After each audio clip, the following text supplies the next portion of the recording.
মক্কার রোদ তখন আগুনের মতো জ্বলছে। জহরের আগের সেই মুহূর্তটা যখন বালি এতটাই গরম হয়ে ওঠে যে পাথরও ফেটে যায়। আকাশে একটা মেঘ নেই, বাতাস নেই, শুধু তাপ। সেই তাপের মধ্যে মাটিতে শুয়ে আছে একটি মানুষ। নাম তার বিলাল ইবনে রাবাহ। গায়ে মোটা কাপড়ের পোশাক, দাসের পোশাক। বুকের ওপর একটি বিশাল পাথর চাপিয়ে দেওয়া হয়েছে।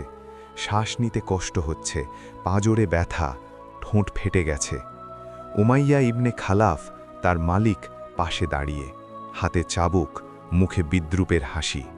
বলো বিলাল, বলো, লাত শ্রেষ্ঠ, উজ্জা শ্রেষ্ঠ। বিলাল রাদিয়াল্লাহ চোখ খুললেন, রোদের দিকে তাকালেন, তারপর ফাটা ঠোঁট দিয়ে এক কথা বললেন, আহাদ, আহাদ, এক আল্লাহ, এক আল্লাহ। উমাইয়ার আগে কাঁপতে লাগল। আবারও বলছিস, মার বাড়িয়ে দাও। পাথরের ওপর আরও ভার চাপানো হলো। বিলাল রাদিয়াল্লাহুর চোখ বন্ধ হয়ে এলো, কিন্তু ঠোঁট নড়তে থাকল। আহাদ, আহাদ। সেই দিনের একটু আগের কথা। বিলাল রাদিয়াল্লাহু একা বসেছিলেন তার ছোট্ট কুটিরে। পরনে সেই মোটা দাসের পোশাক, কিন্তু মুখে একটা আলো, যে আলো কোনো পোশাকে ঢাকা যায় না। কিছুদিন আগে তিনি ইসলাম গ্রহণ করেছেন। মুহাম্মদ সাল্লাল্লাহু আলাইহি ওয়াসাল্লামের কণ্ঠে যখন প্রথমবার শুনেছিলেন, বলো, আল্লাহ এক, তখন তার বুকের ভেতর কি হয়েছিল সেটা ভাষায় বলা যায় না। মনে হয়েছিল এই কথাটার জন্যই এতদিন অপেক্ষা করছিলাম।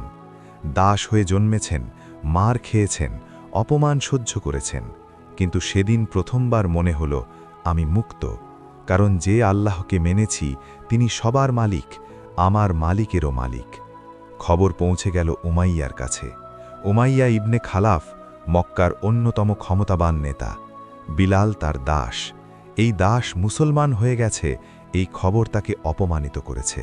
সে ঠিক করল বিলালকে ভাঙতে হবে।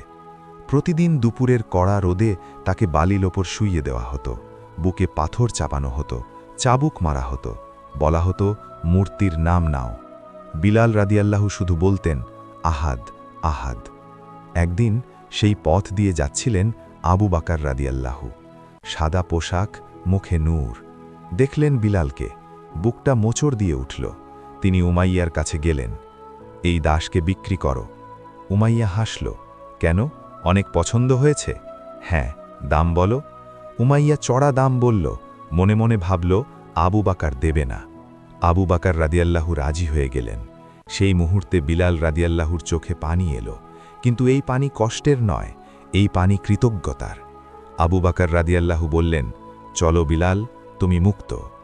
মুক্ত, এই শব্দটা বিলাল রাদিয়াল্লাহুর বুকে কিভাবে লাগল সেটা শুধু সেই জানেন যে কখনো শৃঙ্খলে বাঁধা ছিল।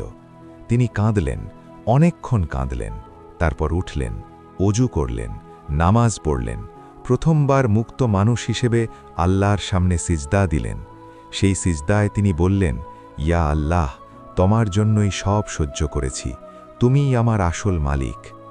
বছরের পর বছর গেল, ইসলাম ছড়িয়ে পড়ল, মদিনায় হিজরত হল, মসজিদে নববী তৈরি হল।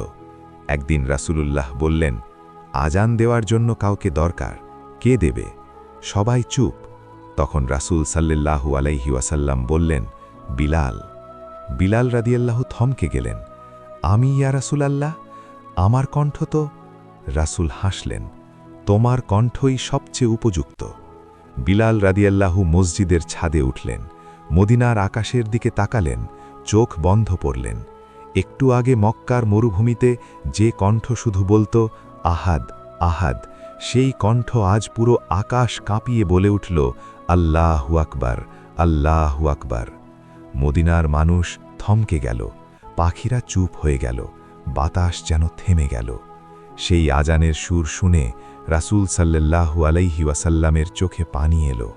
সেদিনের পর থেকে প্রতিদিন 5 বার সেই কণ্ঠ আকাশে ওঠে। যে কণ্ঠ মরুভূমিতে থামেনি, সেই কণ্ঠ আজও থামেনি।